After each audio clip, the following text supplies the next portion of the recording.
एक गांव में जीवन नाम का एक लड़का रहा करता था। उसका हमेशा से एक सुंदर लड़की से शादी करने का सपना था। लेकिन जीवन के पिताजी ने उसकी शादी अपने बचपन के दोस्त की बेटी से जीवन के साथ बचपन में ही तय कर दी थी और अब उनकी शादी करवाने का समय आ चुका था। बेटा, अब मुझे चिंता हो रही है। पर किस चीज की पिताजी? तेरी शादी की और किसकी? अरे घोड़े जैसा बड़ा हो गया है नालायक, शादी की इच्छा नहीं होती क्या तेरी? अरे क्या पिताजी, आप भी इस उम्र में घोड़ा घोड़ा बोलते हैं मुझे। एक बात जान ले, घोड़ा मतलब मेरा बेटा। बच्चे कितने भी बड़े हो जाएं, वो माता पिता के लिए छोटे ही रहते हैं। वहीं कुछ समय बाद दोनों बच्चों की शादी हो जाती है, लेकिन शादी के दौरान घूंघट के कारण जीवन अपनी बीवी का मुंह ठीक से देख नहीं पाता। वहीं शादी के बाद जब दोनों घर आते हैं, अरे अब तो घूंघट उठाने दो डार्लिंग। नहीं जी, मुझे लाज लगती है। अरे लाओ लाओ, मैं ही उठा देता हूँ। क्या ये काली मेरी पत्नी है? नहीं नहीं, ये नहीं हो सकता। ऐसा क्यों कह रहे हो जी? खबरदार खबरदार, अगर मुझे अपनी पत्नी माना तो। अरे तू कलूटी मेरी बीवी क्या मेरे घर की नौकरानी बनने के लायक नहीं है। अरे मैं तुझे अपनी बीवी के रूप में कभी भी स्वीकार नहीं करूंगा। इस तरह जीवन सुंदरी को कमरे के बाहर निकाल देता है। तभी सुंदरी को अपने पिता की बात याद आती है।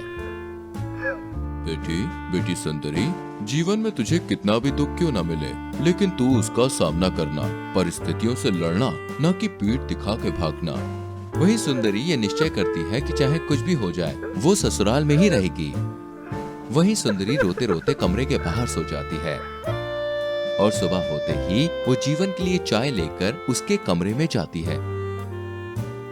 छी छी छी छी छी, इस कलमुही का चेहरा सुबह सुबह मुझे कैसे दिख गया? अरे अब तो पूरा दिन खराब होगा मेरा। बीवी न सही, एक नौकरानी समझकर ही चाय पी लो। ला दे चाय, ले पी ली तेरी चाय। अब जा और ये साफ कर। फिर सुंदरी चुपचाप रोते हुए वो साफ करने लगती है।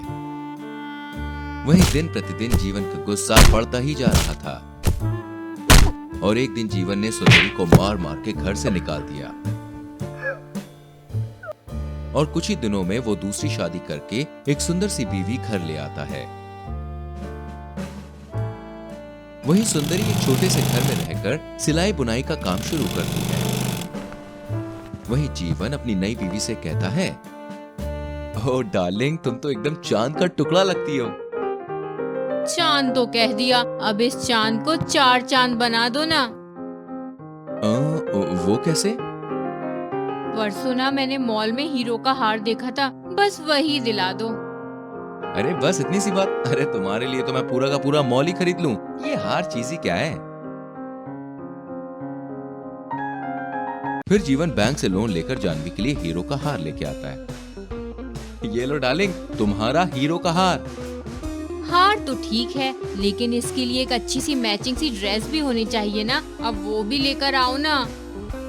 अरे यार, अभी तो लोन लेकर मैंने ये लिया है, अब मैं ड्रेस कहां से लाऊं?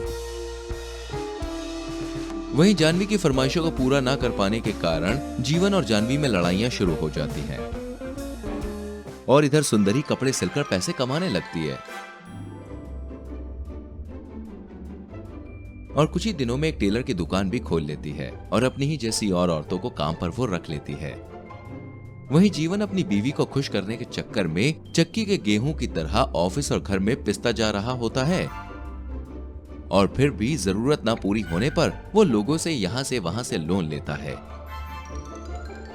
और फिर एक दिन, बेबी मुझे ना एक रेड ऑडी चाहिए और ऑडी के साथ सेल्फी लेने के लिए एक एक्सपेंसिव सी ड्रेस और आईफोन 14 बस।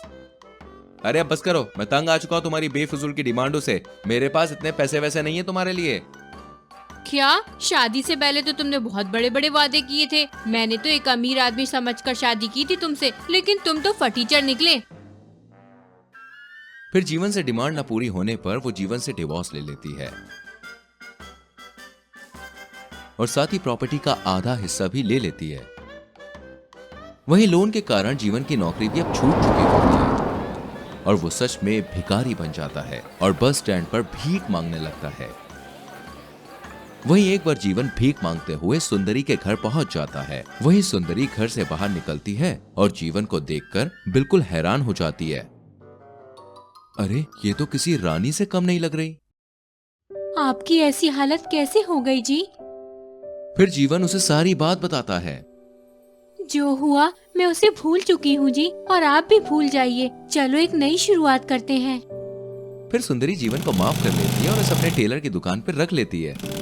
वहीं दोनों खूब मेहनत करते हैं और बहुत पैसे कमाते हैं और हंसी खुशी अपना जीवन जीते हैं। क्या ऐसे ही कार्टून्स आप भी बनाना चाहते हैं? तो आइए और सीखिए एनिमेटेड वीडियोस बनाने का तरीका। आगे की जानकारी के लिए मेल कीजिए karanvkapoor@gmail.com पर।